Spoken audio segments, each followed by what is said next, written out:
Alright guys, so today we are going to talk about one of the most acclaimed titles and series on Nintendo, and that is Donkey Kong Country. Now, I like to consider myself somewhat of a retro gamer. I grew up in that whole era with Nintendo, Super Nintendo, Sega Genesis, all of that. So, with growing up with that, I do enjoy going back to those classics from time to time. And a couple of weeks ago, I was playing Donkey Kong Country 2 with my colleague's son. And we were both taking turns playing together. And you know how at the end of the level, there's like this prize that you can get if you jump on the platform high enough or hard enough to get the barrel to knock the prize over.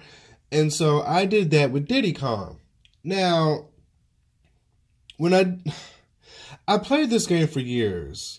I played this game for years. I knew about this game for years. I knew what to expect. It was nothing new but when I did it and I saw Diddy Kong whip out the sunglasses, pull out the boombox, and start rapping this monkey rap to the beat.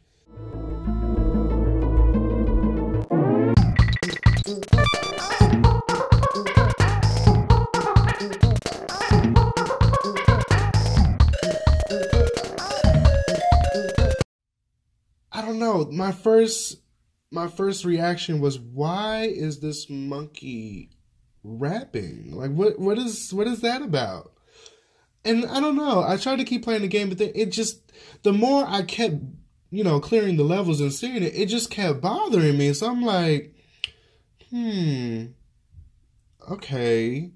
So I was like, well, maybe it was just that one little fluke, that one little, mistake on the game, poor judgment or whatever. I tried to chalk it up to poor judgment. But then I started to think about Donkey Kong and the games subsequent to that, and just the whole series in general. So you have that in Donkey Kong Country 2, and it just really made me think, like, wow, are these monkeys, are these apes supposed to be like black people? Are they supposed to be caricatures of black culture, black people, black stereotypes? Because the more and more that I began to examine the whole Donkey Kong series, the more that it just started to seem very, very, for lack of better words, racist. Now, I did grow up on Donkey Kong Country and Donkey Kong Country 2, Donkey Kong Country 3. And when I purchased my Nintendo 64, I remember I was late in the game, like I always tend to be with game systems. And they had this limited edition kind of Nintendo 64 package where you could get the Nintendo 64 with Donkey Kong Country and the expansion pack, and the Nintendo 64 was like green like the jungle. And I remember I got that for Christmas and I was so excited about it. And I remember playing that game, and I remember that game just being challenging. I remember being excited about having the new characters and things like that. When Donkey Kong Country on Super Nintendo came out, it of course was based on the arcade game Donkey Kong, where you had to leap over the barrels to try to, save Princess Peach from Donkey Kong. And they expanded on that and built this story, they built these characters, they built this family surrounding Donkey Kong. And then when they had Donkey Kong 64, they expanded on that even more. And when they expanded on both of those games, they not only expanded on the lore, the story, the background, but they also expanded on their personalities. And what I started to notice, especially in Donkey Kong 64, where you have even more characters with their distinctive personalities and distinctive traits, I found it very, very strange that all of these characters had sort of this, they sort of displayed this urban hip-hop kind of ethnic feel to them. And if you never played Donkey Kong 64, I mean, all you really have to do is look at the intro to the game. Literally, when you cut on the game, Donkey Kong starts up with Cranky on at the DJ booth, cranking it up on the scratching the records or whatever, and then they literally start rapping. Here we go. Performance for you. If you know the words, you can join in too. Put your hands together if you wanna clap. As we take you through this monkey rap. They start rapping and doing this little song and dance or whatever.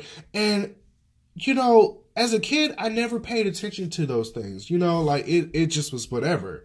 But now that I'm an adult and I'm more aware of just the racism, the prejudice that we as people of color tend to experience, I'm looking at this rap and I'm like, oh my God, this is so racist.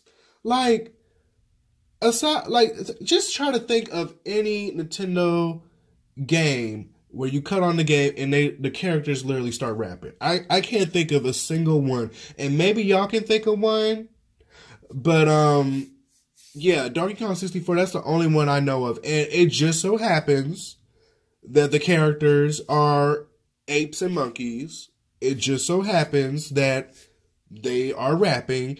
And, you know, you pay attention to their mannerisms. You pay attention to, you know, their gestures, their speech. Everything in that game points to them being associated with black people or black culture or black stereotypes. Even as you're playing through the game, and okay, each of the characters have like their own like set musical instrument. Donkey Kong has the conga drums. Diddy Kong has his electric guitar. Tiny Kong has a saxophone. And Lanky Kong has a trombone. And Chunky Kong, he has a triangle. But Chunky is just, he the odd one out. We'll get to that in a second. But when you really analyze the Kongs and their instruments and you put them together, what do you get? You get like this kind of jazz ensemble. Like, it's funny, I remember thinking like it was kind of strange that Tiny Kong was like jamming to a saxophone and Lanky was on the trombone. It just, I don't know, it was weird to me, but now it makes sense. It's all like the subtle like stereotypes being placed in this game. It really starts to make sense. Now, Chunky Kong, he was just kind of off the wall. I guess he was just like the comedic relief or whatever.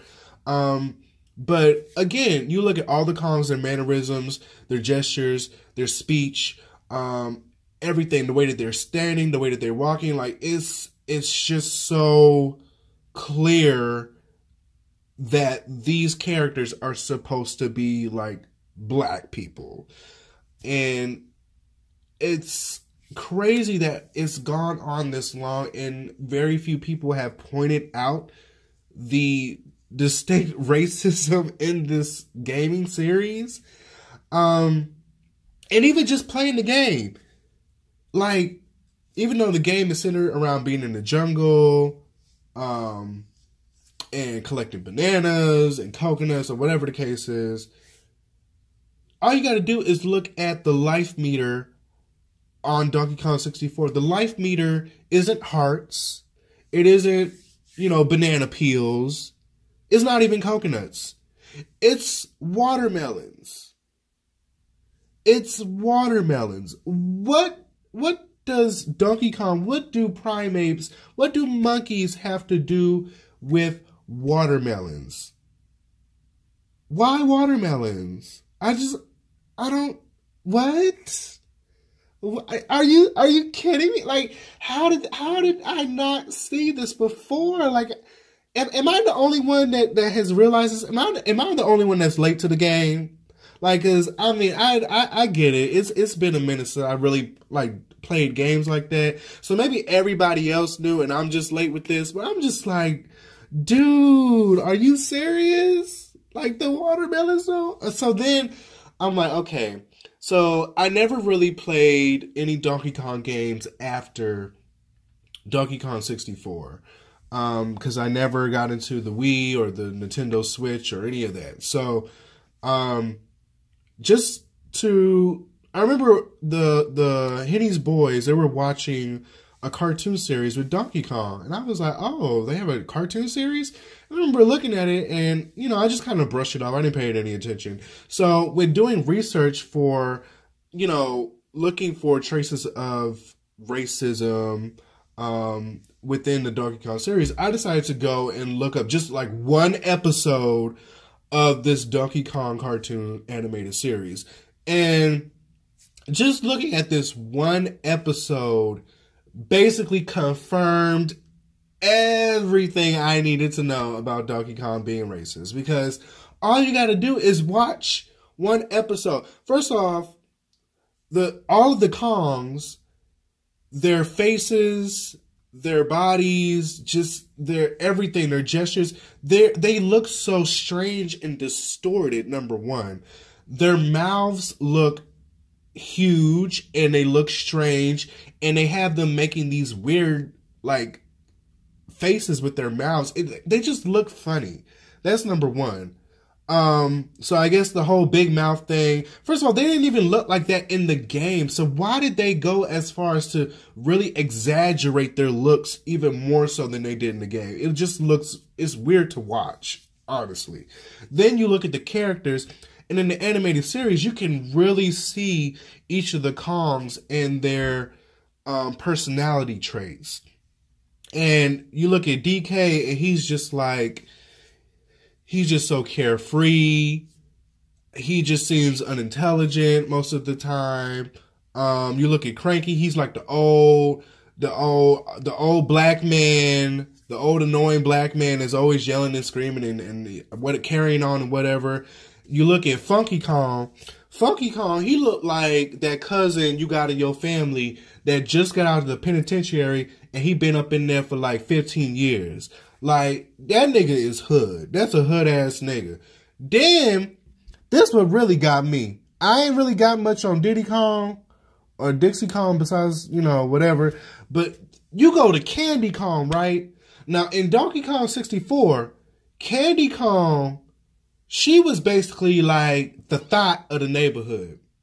She was just looking real skanky. She had the tube top. She had the booty shorts. You know, she was looking, you know, when your character would come in and buy instruments for her, she would be all up in their face. Almost some, give me a kiss. Come here and listen closer to me. Like, she was just real sensual and slutty. Like, she was the thought.